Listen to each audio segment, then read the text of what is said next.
Okay, current electricity topic चल रहा है, करंट इलेक्ट्रिसिटी। 2 लेक्चर हो गए हमारे, और हमने अभी तक देखा कि बेसिकली मेटल के अंदर क्या होता है, बाकी मटेरियल के अंदर क्या होता है, कॉज ऑफ इलेक्ट्रिक फील्ड क्या होता है। इलेक्ट्रिक फील्ड के अंदर किसी भी मेटल को अगर हम रखते हैं तो ड्रिफ्ट वेलोसिटी का नया कॉन्सेप्ट हमने यहाँ पे पढ़ा था। सो सीधा जंप करते हैं कल के लेक्चर की तरफ। ड्रिफ्ट वेलोसिटी क्या होती है? बेसिकली रैंडम मोशन जो होता है, इस इलेक्ट्रॉन का जो रैंडम मोशन होता है उसको थोड़ा सा शिफ्ट करते हैं हम फॉरवर्ड डायरेक्शन में। यहाँ पे फॉरवर्ड डायरेक्शन को कहेंगे हम निगेटिव टू पॉजिटिव डायरेक्शन, क्योंकि electron is getting attracted towards the positive direction, उसको फोर्स लगता है पॉजिटिव डायरेक्शन। हमने कहा ठीक है भाई, तो हमने कहा कि नेट फोर्स लगता है क्यूवी, तो क्यूवी को इक्वल्स टू एम ए के बराबर हमने कर दिया, और वहां से इसका हमें एक्सेलरेशन मिला। और हमने देखा कि इनसाइड इलेक्ट्रिक फील्ड अभी कहीं भी जीरो नहीं है, बिकॉज हमने बैटरी लगाई है। हमने क्या लगाई है? हमने लगाई है बैटरी, और उससे क्या हुआ? फील्ड हमने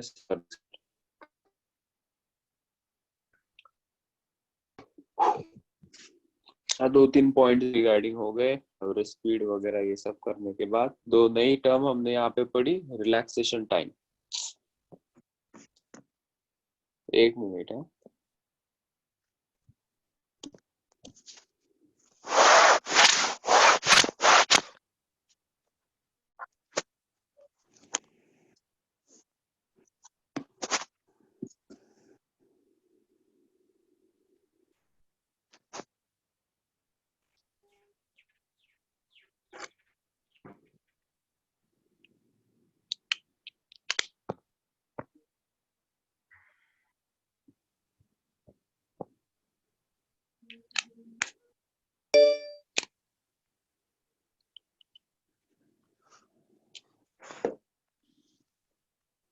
all right,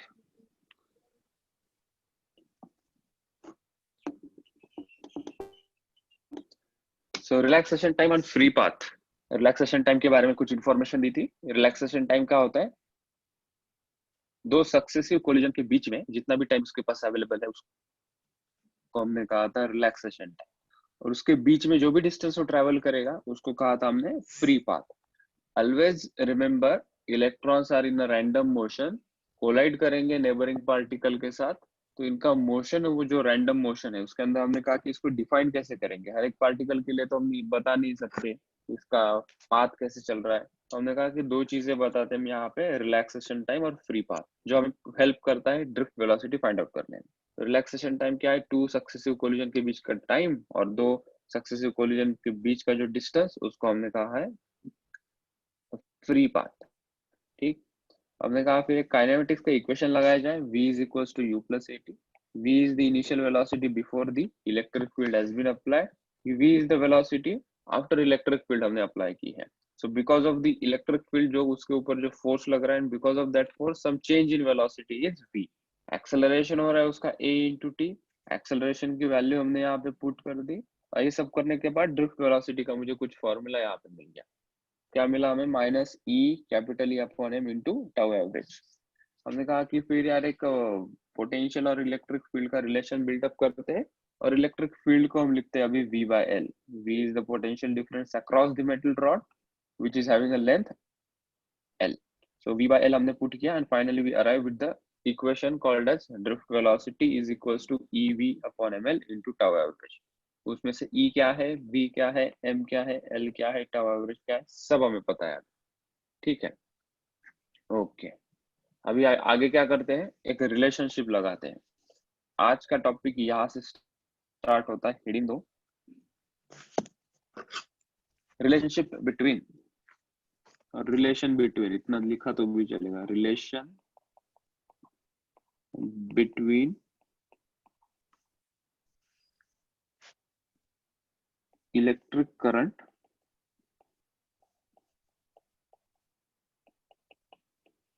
and drift velocity.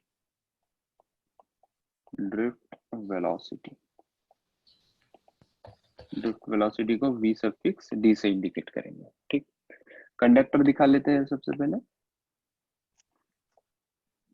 तो एक बड़ा सा कंडक्टर, इस बार थोड़ा बड़ा दिखा रहा हूँ यहाँ पे। हमें अभी करंट का फॉर्मूला यहाँ से मिलेगा और करंट के फॉर्मूले के बाद हमें रेजिस्टेंस का भी फॉर्मूला मिल ही जाएगा। ठीक, तो बहुत सारे इलेक्ट्रॉन्स होंगे यहाँ पे जो फ्लो करेंगे। ठीक, यहाँ पे हमने पॉजिटिव पोटेंशियल, यहाँ पे नेगेटिव पोटेंशियल इंडिकेट कर दिया। यानी बैटरी से कनेक्टेड होगा तभी ऐसा हो पाएगा, अपने आप थोड़ी पोटेंशियल डिफरेंस हो। अभी अंदर इलेक्ट्रिक फील्ड सेटअप होगी, अंदर इलेक्ट्रिक फील्ड सेटअप होगी इस डायरेक्शन में। ठीक है, अब ये पता है, मैं इसको हटा देता हूँ, दूसरी चीज यहाँ पे इंडिकेट करनी। कंसिडर करो यहाँ पे बहुत सारे रैंडम मोशन है इलेक्ट्रॉन्स के। इलेक्ट्रॉन्स यहाँ है, हर जगह पे इलेक्ट्रॉन मौजूद है। तो हमने क्या किया, अभी हमें करंट निकालने के लिए एक टर्म इंट्रोड्यूस करते हैं। ठीक है, पहले तो देखो एक क्रॉस सेक्शन लेते हैं, will take this cross section. इस क्रॉस सेक्शन में बहुत सारे इलेक्ट्रॉन्स हैं, छोटा यहाँ दिखा देते हैं। Okay, so across this cross section, इतने वाले अक्रॉस दिस क्रॉस सेक्शन मतलब कि इतने वाले वॉल्यूम में, वॉल्यूम ही कहेंगे ना, सिलेंड्रिकल शेप का कंडक्टर है, बहुत सारे इलेक्ट्रॉन्स है, 3 डायमेंशनल ज्योमेट्री है, इतने वॉल्यूम में बहुत सारे इलेक्ट्रॉन्स। तो इलेक्ट्रॉन्स काफी यहाँ पे हैं, नेगेटिव चार्ज से मैं इलेक्ट्रॉन को दिखा रहा हूँ।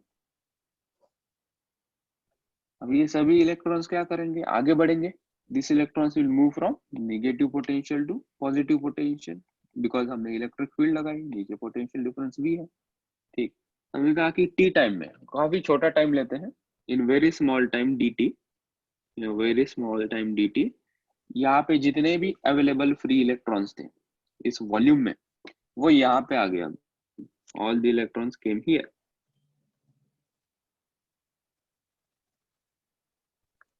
यहाँ आ गए। ठीक है, मूव करते करते करते, मूव करते हुए सभी इलेक्ट्रॉन्स अभी यहाँ पे आ गए हैं dt टाइम में। ठीक, ये कंसिडर करके हम आगे चले। ठीक, इसका क्रॉस सेक्शन एरिया ये बता देंगे यहाँ पे, वो है ए।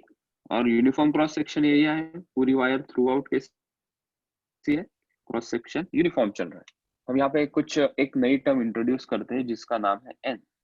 एन कोई मामूली सी चीज नहीं है, एन को कहेंगे हम number of free electrons, number of free electrons per unit volume, पर यूनिट वॉल्यूम। ये बताना क्यों पड़ा, क्योंकि अभी बढ़ेंगे कैसे आगे। 3 डायमेंशनल ज्योमेट्री, हमने कहा कि ये जो, इसको इलेक्ट्रॉन डेंसिटी भी कहेंगे हम, इसको क्या कहेंगे, दूसरा नाम इलेक्ट्रॉन डेंसिटी। फिलहाल के लिए हम यही नाम से काम चलाएंगे, number of free electrons per unit volume. ये इतने वाले पोर्शन के अंदर, ये छोटा वाला जो पोर्शन है, ये छोटा वाला वॉल्यूम है, इसके अंदर कितने इलेक्ट्रॉन्स है, तो वो इंडिकेट होगा स्मॉल एन से। Small n is not just a number of free electrons, it is number of free electrons per unit volume. ठीक है, दूसरा नाम इसका क्या है, इसको also called as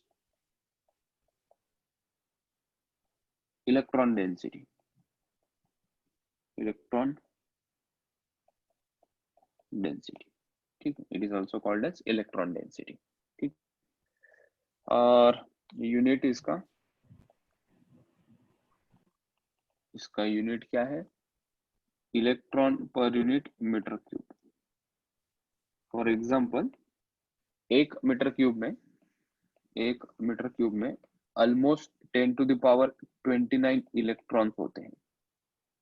तो एक जस्ट गेस करने के लिए कि एक मीटर क्यूब में, एक मीटर क्यूब इतना होगा, थोड़ा अभी यहाँ पे तो दिखा नहीं सकता मैं, 1 फुट, हमारा हाथ, हाथ की जो लेंथ होगी एल्बो से लेकर फिंगर तक, उतने लेंथ का बॉक्स के डायमेंशन में कितने नंबर ऑफ इलेक्ट्रॉन्स मिलते हैं हमें, 10 टू द पावर 29। बहुत सारे इलेक्ट्रॉन्स अवेलेबल हमारे पास, हमारे पास बहुत सारे नंबर ऑफ इलेक्ट्रॉन्स अवेलेबल है, कहने का मतलब ये है। ठीक है, अभी आगे क्या करेंगे, आगे तो बढ़ना है, हमें करंट और ड्रिफ्ट वेलोसिटी का रिलेशन लगाना है। करंट और ड्रिफ्ट वेलोसिटी का हमने कहा कि ठीक है, हमने नंबर ऑफ फ्री इलेक्ट्रॉन्स बता दिया, और वो क्या होता है, किसी पर्टिकुलर गिवन वॉल्यूम में कितने इलेक्ट्रॉन्स अभी मौजूद है, उसको कहेंगे हम इलेक्ट्रॉन डेंसिटी या number of free electrons per unit volume. दूसरी चीज मैं इंट्रोड्यूस करना चाहूंगा और वो होगी अभी जो जनरल चीज है वो सभी। तो अभी लिखो नीचे number of electrons that passes through given section, given cross section, CS is cross section,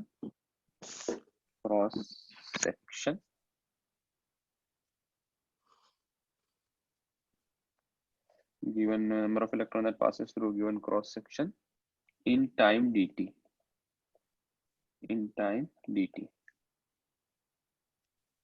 will be equals to all electron contained in the shaded region.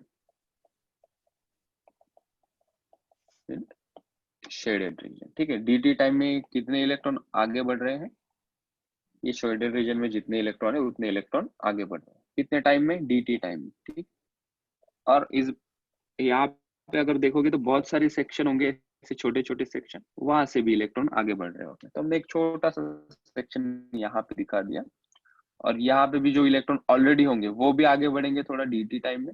ये चीज हम सभी समझते हैं कि अगर यहाँ पे इलेक्ट्रॉन dt टाइम में आगे बढ़ रहे हैं तो यहाँ पे भी ऑलरेडी कुछ इलेक्ट्रॉन अवेलेबल है, यहाँ पे 2 पोजिशन है, वो भी इलेक्ट्रॉन तो dt टाइम में आगे बढ़ेंगे। ठीक है, सो कंसिडरिंग दैट अभी हम क्या करते हैं, चार्ज को फ्लो करवाते हैं।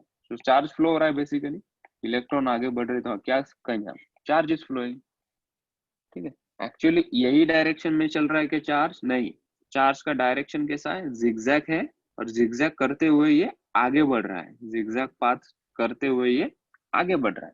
मैंने फॉर सिंप्लिसिटी इसको दिखा दिया कि ये एरो से ये आगे ऐसा चल रहा है, लेकिन बैक ऑफ माइंड में हमें पता है इसका रैंडम मोशन के साथ ड्रिफ्ट वेलोसिटी के कारण थोड़ा थोड़ा आगे शिफ्ट होते जा रहा है।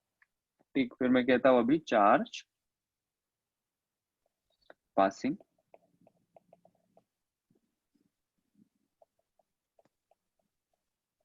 through a cross section, through this cross section A, through this cross section A in time dt,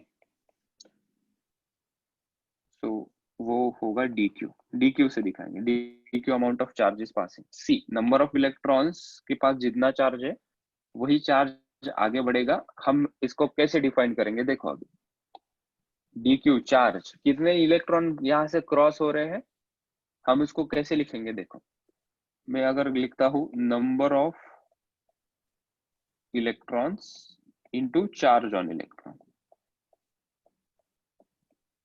number of electron into charge on electron,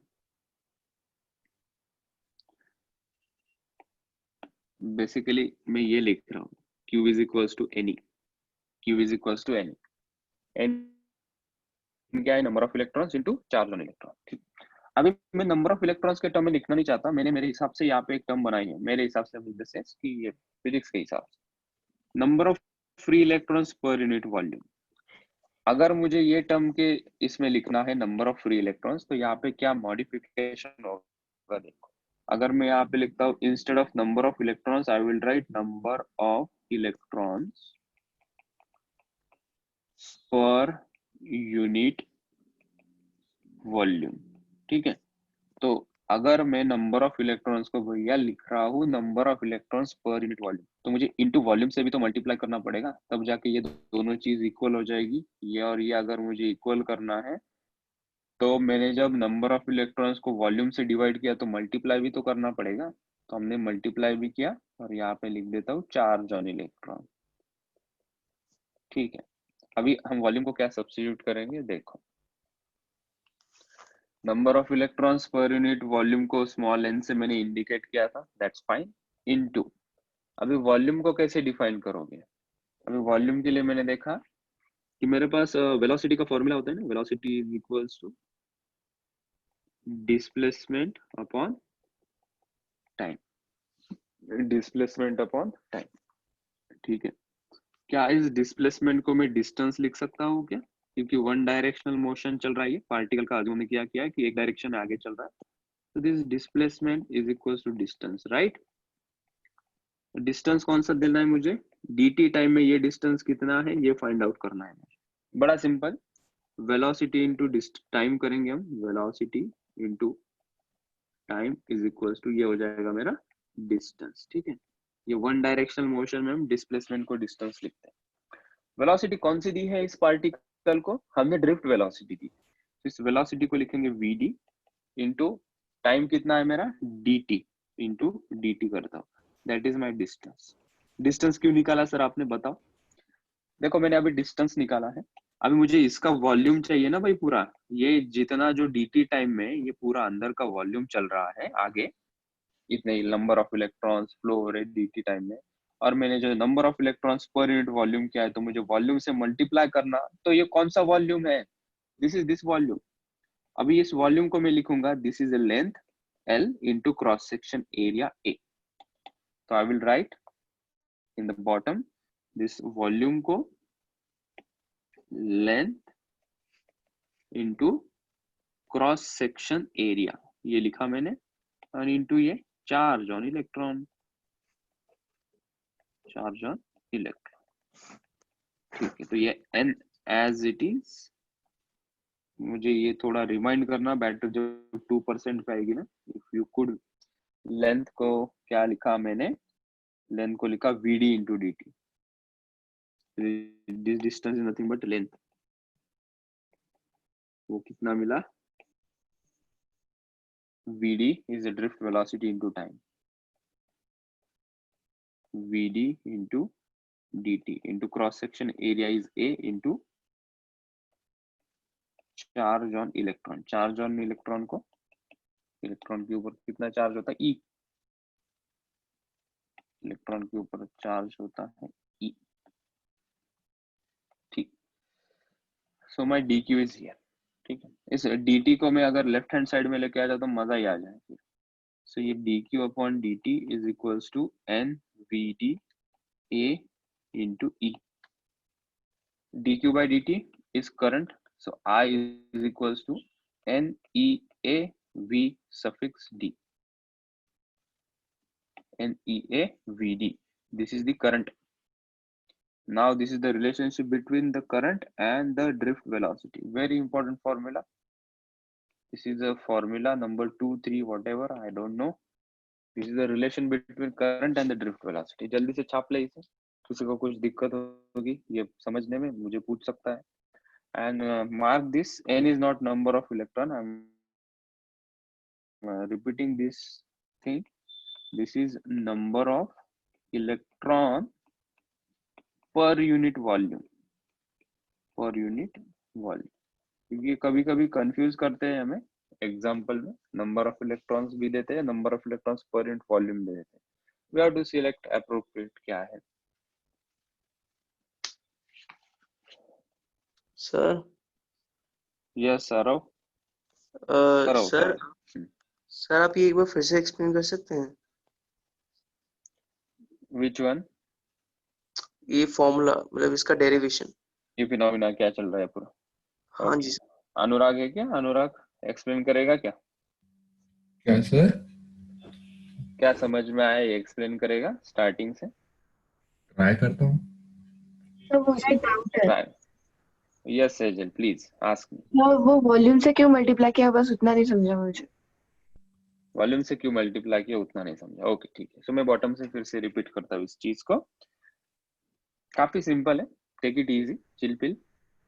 हमने एक कंडक्टर लिया है, ठीक है, कंडक्टर को हमने लगा दी बैटरी, ठीक है, बैटरी नहीं लगाएंगे तो क्या होगा, ये इलेक्ट्रॉन कहीं पे भी मूव होंगे, हम उसको एक आगे बढ़ाना चाहते हैं ना ताकि करंट प्रोड्यूस हो, तो हमने बैटरी लगाई ताकि करंट प्रोड्यूस हो रहा है। ठीक है, करंट कैसे प्रोड्यूस होता है, मतलब चार्ज फ्लो हो रहा है, चार्ज फ्लो होगा। ठीक है, तो हमने कहा कि अभी आगे कैसे बढ़ेंगे, हमने कहा कि एक गिवन क्रॉस सेक्शन मैंने लिया, in this given cross section there are many electrons, कितने इलेक्ट्रॉन्स से वी डोंट केयर, तो इतने इलेक्ट्रॉन्स यहाँ पे, और ये इलेक्ट्रॉन्स आगे बढ़ेंगे dt टाइम में। तो हमने कहा कि हमारे कन्वीनियंट के लिए ये एक्सप्रेस कैसे करेंगे, एक्सप्रेस करने के लिए कुछ क्वांटिटी बनानी पड़ती है ना। सो जैसे कि हमने इलेक्ट्रिक पोटेंशियल बनाया था फॉर आवर कन्वीनियंस से कुछ चीजें एक्सप्लेन करने के लिए, वैसे ही हमने हमारे कन्वीनियंस के लिए एक टर्म यहाँ पे मैंने बताई, that is number of free electrons per unit volume. मतलब वो एक गिवन वॉल्यूम के अंदर कितने फ्री नंबर ऑफ इलेक्ट्रॉन्स है, कोई भी गिवन वॉल्यूम के अंदर कितने फ्री इलेक्ट्रॉन्स है। हमने कहा इतने फ्री इलेक्ट्रॉन्स है, ये गिवन वॉल्यूम है, क्रॉस सेक्शन सिलेंड्रिकल शेप है तो इसका ये क्रॉस सेक्शन और इनटू ये उसकी लेंथ, इतने नंबर ऑफ वॉल्यूम, यहाँ नंबर ऑफ इलेक्ट्रॉन्स इस वॉल्यूम के अंदर मौजूद है। हमने कहा ठीक, समझ गया, आ गया ठीक। फिर हम यहाँ पे आ गए Q is equal to n, सीधा एक दो स्टेप स्किप करके मैं यहाँ पे आ गया Q is equal to n. Q क्या है? चार्ज। तो हमने कहा कि charge passing through this cross section a, ये यहाँ से A से लेकर ये वाले A डैश तक अगर मैं मानूं कितना चार्ज dt टाइम में आगे बढ़ रहा है, उसके बारे में हमें बात करनी है। तो मैंने कहा कि चलो यार dq क्या होता है? चार्ज। चार्ज क्या होता है? Q is equal to n, quantization of charge से हमने पढ़ा था। n क्या होता है? n होता है number of electrons. Original formula में क्या होता है? Number of electrons into charge on electron. लेकिन मैंने एक नई टर्म यहाँ पे इंट्रोड्यूस किया ना बेटा, number of free electrons per unit volume. इसके टर्म में मुझे लिखना है। ओरिजिनल फॉर्मूला को तो मैं मॉडिफाई नहीं कर सकता, एज इट इज इंटैक्ट मुझे लिखना है। लेकिन मैंने अगर नंबर ऑफ इलेक्ट्रॉन्स को लिखा number of electrons per unit volume, तो ये मॉडिफिकेशन होगा, गलत हो जाएगा फॉर्मूला। मतलब number of electrons per unit volume मतलब क्या है? Number of electrons upon volume, number of electrons upon volume. So upon में वॉल्यूम है तो फॉर्मूला चेंज हो गया। तो number of electron per unit volume के नीचे जो वॉल्यूम है उसको कैंसिल आउट करने के लिए मुझे वॉल्यूम से इसे मल्टीप्लाई करना पड़ेगा, तभी जाके मेरा फॉर्मूला स्टेबल हो जाएगा ना। कि अगर मैं नंबर ऑफ इलेक्ट्रॉन्स को नंबर ऑफ इलेक्ट्रॉन्स वॉल्यूम भी लिखूं और सिर्फ चार्ज ऑन इलेक्ट्रॉन से मल्टीप्लाई करूं तो ये dq नहीं रहेगा, वो कुछ तीसरी क्वांटिटी हो जाएगी। इसलिए हमने इसको वॉल्यूम से मल्टीप्लाई किया। ठीक, अब इस वॉल्यूम को मैंने क्या लिखा? कौन सा वॉल्यूम है ये dt टाइम में, dt समय में ये इलेक्ट्रॉन ने कितना डिस्टेंस कवर किया और ये जो वॉल्यूम उसके अंदर क्रिएट हुआ है वो हमें फाइंड आउट। तो हमने कहा ठीक है, हमारे पास ड्रिफ्ट वेलोसिटी है, यस ड्रिफ्ट वेलोसिटी है, तो उसका इस्तेमाल करते हैं। क्या ना हम लेंथ, टाइम और वेलोसिटी के टर्म में लिख पाएंगे क्या? हमने कहा ठीक है, लिख सकते हैं हम। वो जो लेंथ थी L, इस L लेंथ को मैंने लिखा वेलोसिटी इनटू टाइम। सादा सादा फॉर्मूला मेरा, velocity into time. Velocity is drift velocity, क्योंकि सभी इलेक्ट्रॉन फॉरवर्ड डायरेक्शन में ड्रिफ्ट वेलोसिटी से चल रहे हैं, इसलिए vd। और कितने टाइम में चल रहे हैं वो? dt टाइम में, एक पर्टिकुलर क्रॉस सेक्शन। हमने कहा ठीक है, फिर vd इंटू dt हमारी लेंथ हो जाएगी। ओके, मुझे क्या चाहिए? मुझे वॉल्यूम चाहिए। वॉल्यूम ये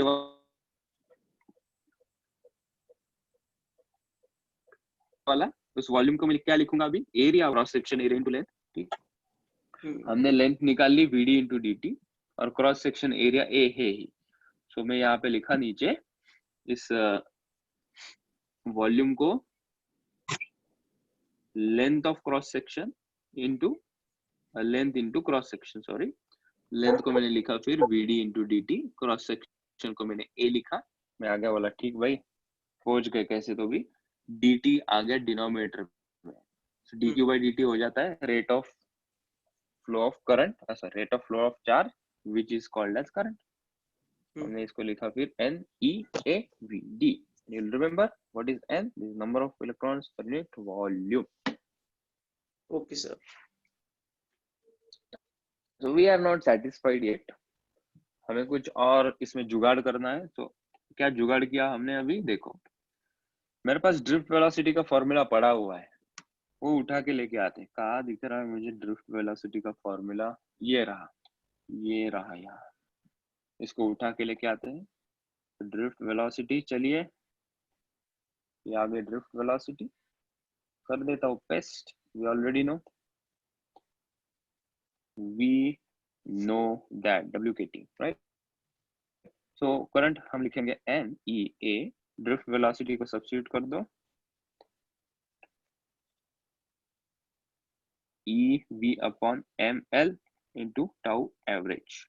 ठीक है, ये हमने लिखा। WKT क्या है? मतलब WKT बहुत गहरा सवाल पूछिए है तूने। Let me think, what is WKT? I guess it is we know that. इसका मीनिंग है वी नो दैट। ठीक, अच्छा। So I is equal to यानी VD की जगह पे EV अपॉन ML लिख दिया हमने इंटू टाउ एवरेज। ओके, चलो अभी क्या करें? V is what?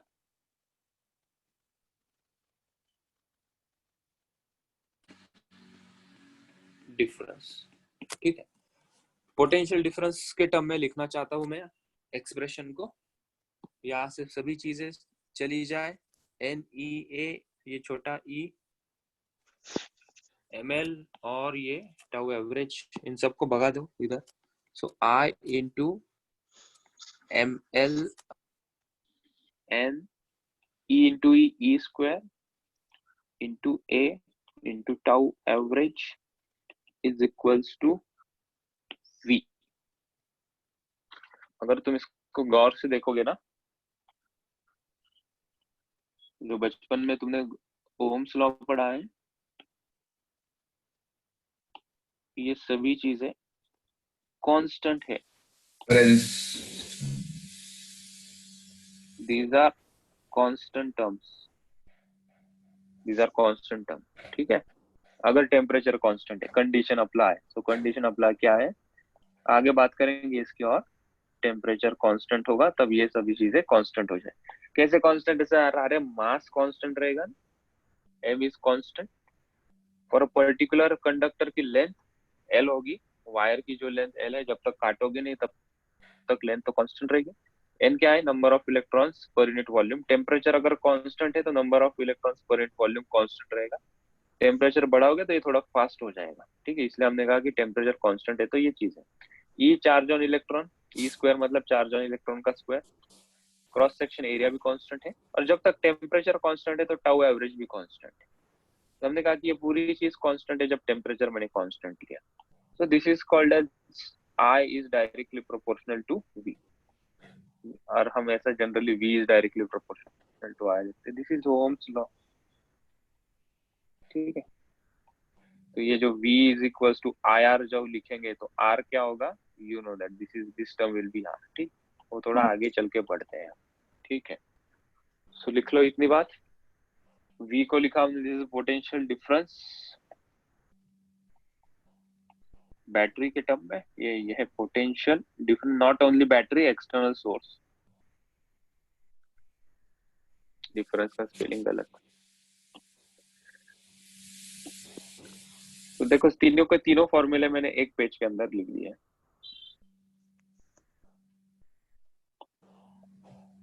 सर एक डाउट था। दो पूछो यार प्लीज, आस्क। सर वो ऊपर जो हमने लिखा था ड्रिफ्ट वेलोसिटी का फॉर्मूला, उसमें माइनस ई था। यहाँ पे माइनस ई हमने तो उसका मैग्नीट्यूड लिया ना फिर। अच्छा, ओके। ठीक है, हाँ हाँ। वो भी पॉइंट अच्छा, इसने अच्छा किया वो बताया। यहाँ पे माइनस क्यों नहीं लिया? Note, current is taken as scalar quantity. Current को हम स्केलर क्वांटिटी जैसा ट्रीट करते हैं। साफ साफ क्यों नहीं बोलते sir current is a scalar quantity? नहीं, करंट एक्चुअल में एक दूसरी क्वांटिटी होती है, वो स्ट्रेस वाले लीक की क्वांटिटी होती है। मतलब स्ट्रेस एक टेंसर क्वांटिटी होती है।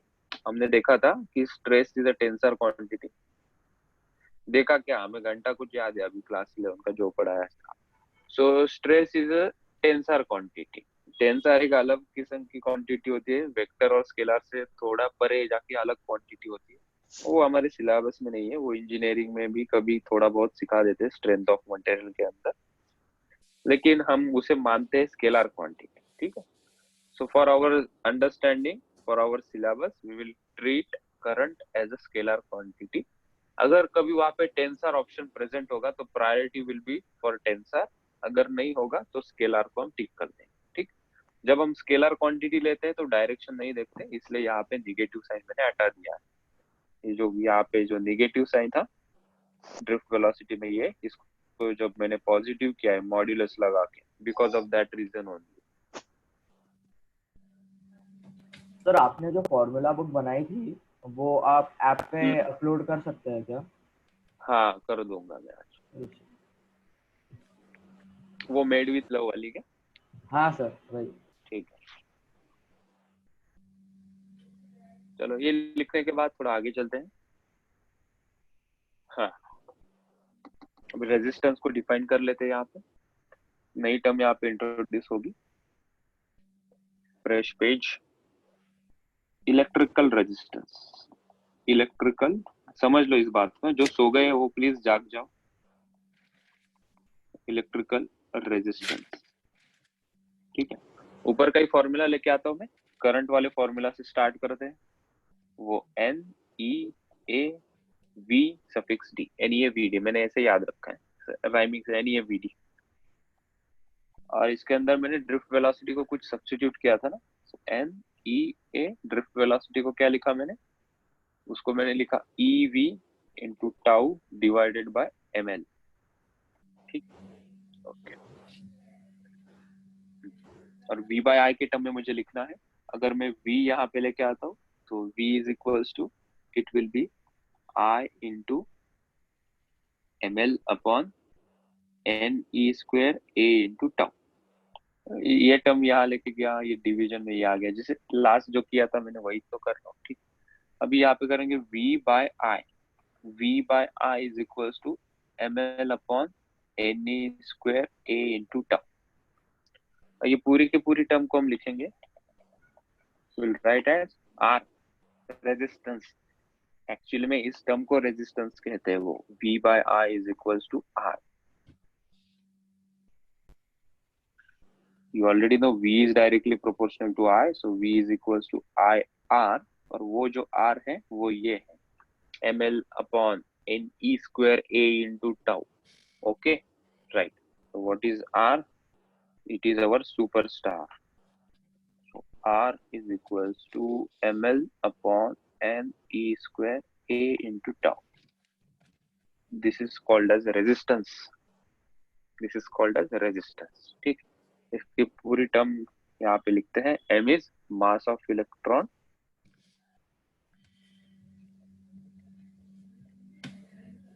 l is length of conductor, 2 metre का है, 1 सेंटीमीटर का है, 5 सेंटीमीटर का है, जितना है वो। n क्या है Prem Patel, what is n? What is n? Number of electrons per unit volume, number of electrons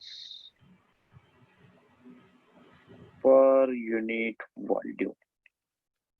E क्या है? E is charge on electron।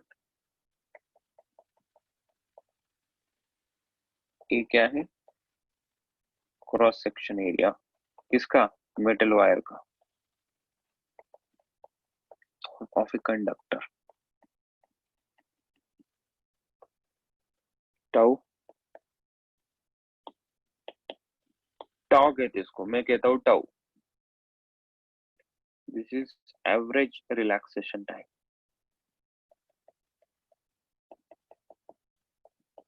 This is average relaxation time. इसी के अंदर ही इसको थोड़ा और मॉडिफाई करते हैं हम। इसके अंदर ये m n e square tau हमें अच्छा नहीं लग रहा है, चीची लग रहा है, एकदम गंदा है, डर्टी बॉय है वो। So will write r is equals to m upon e square tau को हम टाटा बाय बाय कहेंगे।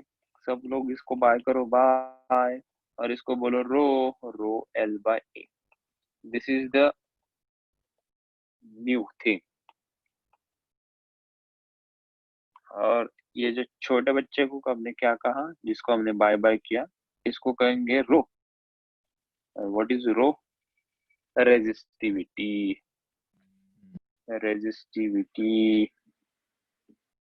ये रही रेजिस्टिविटी। ठीक है, मतलब डब्बे के अंदर डब्बा, एक तो निकला कांस्टेंट, कांस्टेंट के अंदर भी छोटा कांस्टेंट और ले लिया हमने, उसको कहा रो।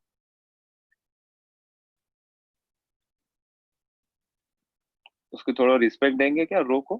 रो को थोड़ी रिस्पेक्ट देते हैं, m upon n e square tau. सलामी देते हैं इसको, सलामी दो दे दिया हमने इसको सर। ठीक, so we got two formulas, एक रेजिस्टेंस रो एल बाय और एक resistivity. This is resistivity.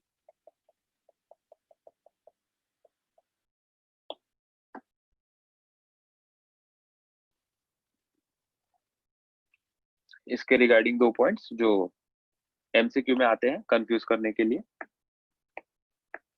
Note, note Lal colour की होनी चाहिए। नोट, पहला पॉइंट, रेजिस्टेंस डिपेंड्स अपॉन, किसके ऊपर डिपेंड करता है resistance? Temperature. Area of cross section. क्यों? ये वाला फॉर्मूला में देखो, टेम्परेचर कहाँ से, हाँ। कहाँ टेम्परेचर की टर्म है, कहाँ टी है? नहीं, टी नहीं है, लेकिन ये जो number of free electrons per unit volume और रिलैक्सेशन टाइम जो है वो टेम्परेचर के ऊपर डिपेंड करेगा, क्योंकि जैसे टेम्परेचर बढ़ेगा इनका रैंडम मोशन बढ़ेगा, रिलैक्सेशन टाइम कम हो जाएगा। अगर टेम्परेचर बढ़ेगा, धड़ाम धड़ाम धड़ाम इधर उधर से इलेक्ट्रॉन जल्दी जल्दी कोलिजन करेंगे, जल्दी जल्दी कोलिजन करेंगे तो रुकने का कहाँ समय है? सो रिलैक्सेशन टाइम क्या हो जाएगा? कम हो जाएगा, और नंबर ऑफ फ्री इलेक्ट्रॉन्स वो गिवन वॉल्यूम में वो भी बढ़ जाएंगे। तो टेम्परेचर के ऊपर डिपेंड करेगा। दूसरा, length of the conductor.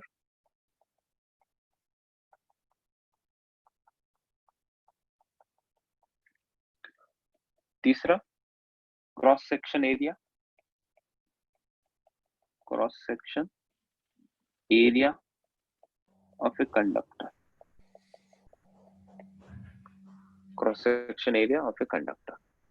Nature of material भी रहेगा ना? हाँ, वो टेम्परेचर के अंदर आ जाएगा।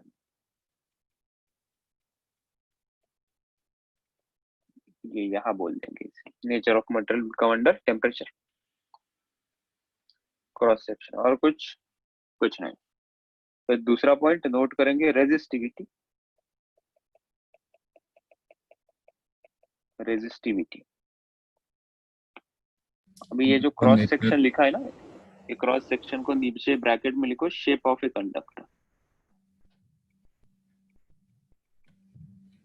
मतलब ये बी और सी पॉइंट को हम ऐसा कह सकते हैं, it depends upon shape of the conductor. Resistivity on the other hand, it depends on temperature. Nature.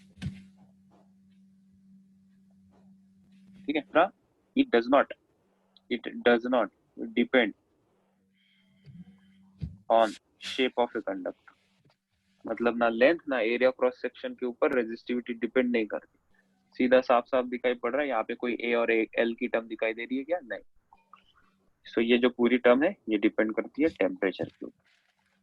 So it does not depends upon shape and size लग दो, मतलब क्रॉस सेक्शन एरिया लेंथ दोनों हो जाएगा, shape and size of a conductor. Shape and size of a conductor.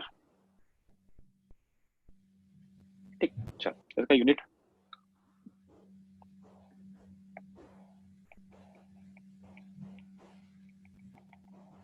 इसका unit ohm. Resistance का unit ohm. इसका है ओम। ओम। रेजिस्टिविटी का यूनिट हम ओम यही से मीटर। निकाल लेते हैं, रेजिस्टिविटी का यूनिट। यस, ये क्या है? ये मीटर स्क्वायर है, और ये क्या है? ये मीटर है, एक चला जाएगा मीटर। सो रेजिस्टिविटी का जो यूनिट आएगा that will be R into A upon L. Rho को क्या लिखोगे भैया? R into A upon L.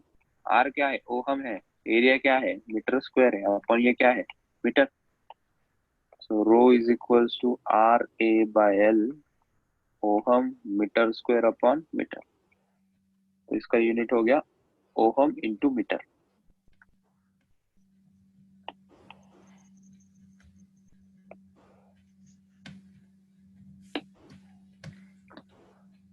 Ohm metre.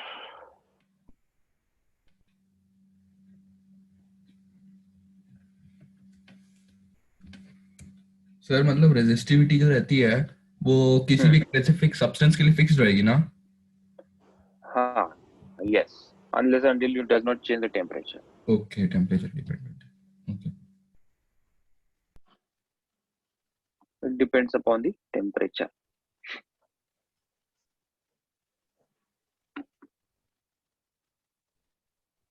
चलो, कितने लोग जागरूक अवस्था में हैं?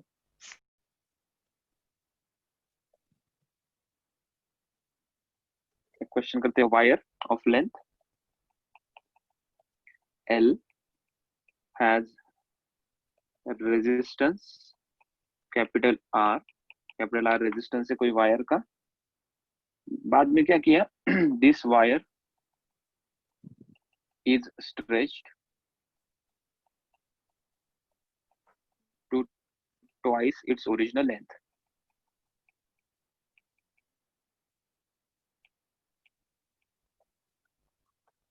Full stop.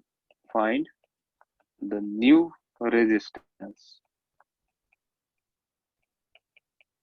Find the new resistance.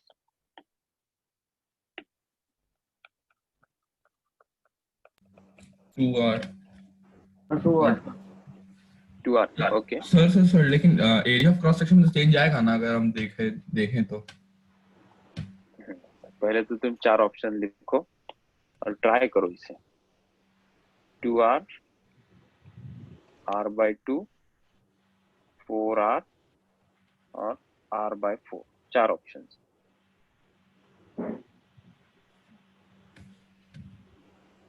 Resistance पूछा है, रो L/A वाली चीज। Sir R/2. R/2, okay.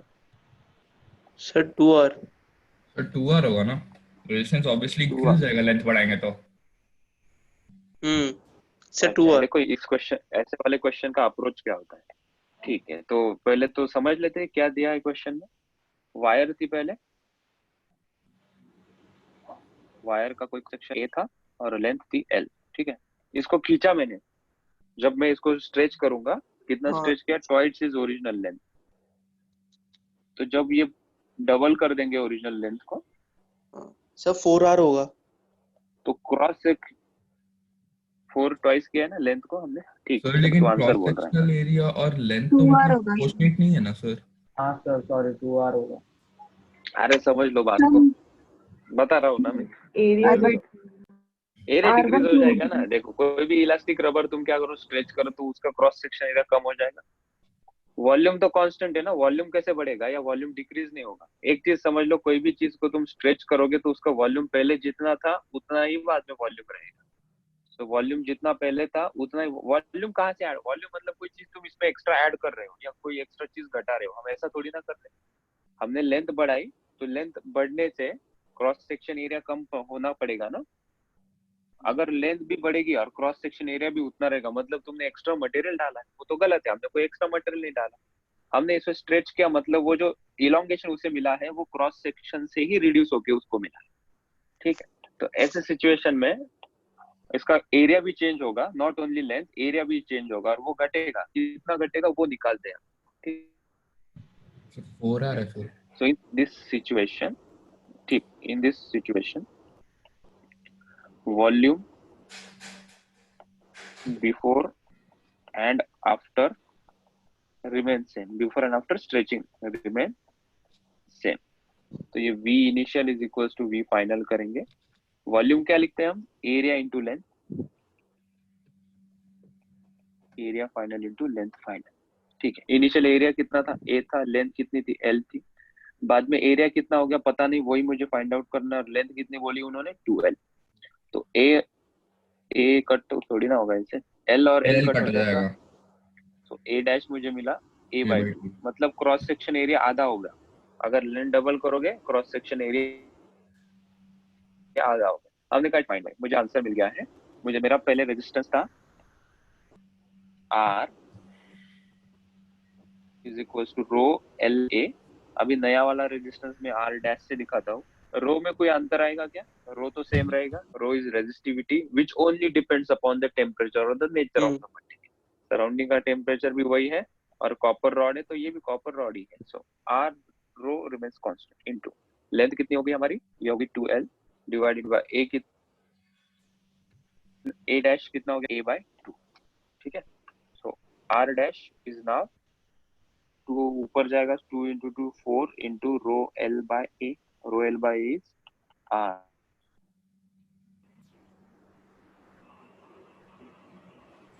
R/4. so 4 into R, it becomes 4R। ठीक है, अगर सिर्फ लेंथ का आंसर देखोगे तो वो कितना आएगा, वो आएगा 2R, और वो ऑप्शन में प्रेजेंट होता ही है, तो इसका वो ऑप्शन करेक्ट नहीं है, 4R is the correct option. चलो इसको लिख लो, एक क्वेश्चन करते हैं और।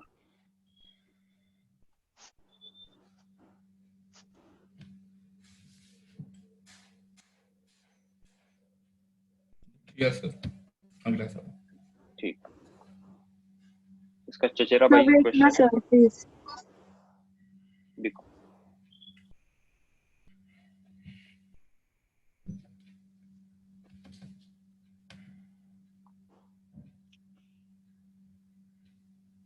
सर अर्णव नहीं आया क्या रे आज? हाँ लावण्या बोलो बेटा। सर आपने मेरी असाइनमेंट इनकम्प्लीट मार्क कर दी। नहीं, मैंने सब 11:30 मैसेज आया था की है कि ना, योर आज ही की असाइनमेंट। कौन सी वाली? गॉस लॉ वाली। Gauss law.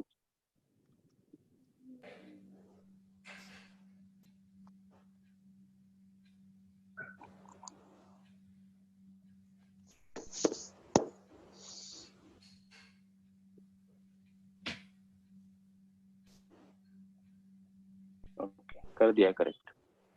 चलो लीला का Sejal.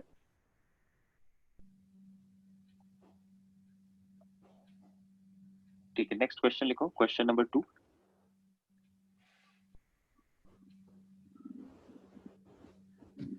In above question,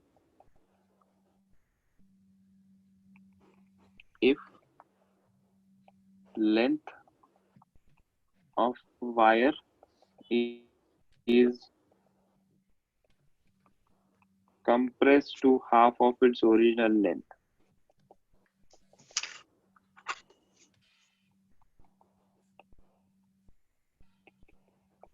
then new resistance will be.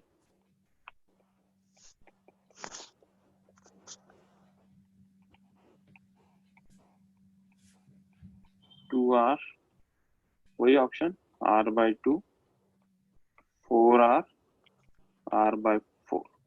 करो इसे सॉल्व। Sir R/4।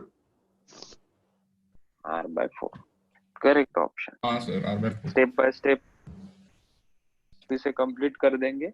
वही वॉल्यूम वाला फंडा, initial volume is equal to final volume. इस बार हमने क्या किया, लेंथ को दबा दबा के ठूस के आधी कर दिया लेंथ को। ठीक, तो लेंथ इनिशियली L थी, एरिया क्रॉस सेक्शन A था, बाद में कितनी होगी लेंथ, हाफ होगी, क्रॉस सेक्शन एरिया कितना हो गया, A'। ठीक है, तो A' की वैल्यू यहाँ से L और L चला जाएगा, A' is equal to 2A। बड़ा हो गया क्रॉस सेक्शन एरिया लेंथ कम करने से। सो R' क्या हो जाएगा यहाँ पे, R' is equal to rho L कितना हो जाएगा, L/A कितना हो जाएगा, 2A। So R' will be equals to rho L by 4A. So rho L by A को हम ओरिजिनल R लिखेंगे, so this will become R/4। Initially कितना था resistance, R is equals to rho L by originally. ठीक है, this is new resistance. ठीक है, मैंने डीपीपी अपलोड कर दी है, उसके ऊपर भी बहुत सारे क्वेश्चंस है, उस क्वेश्चन को सॉल्व करो। और तुम थोड़ा सीरियसली ले लो यार, अभी बहुत ही मतलब इतना कैजुअली चल रहा है कि बस 2-4 लोग सॉल्व कर रहे हैं, 2-4 लोग जब मर्जी आए तब कर रहे हैं। अभी ये लॉकडाउन के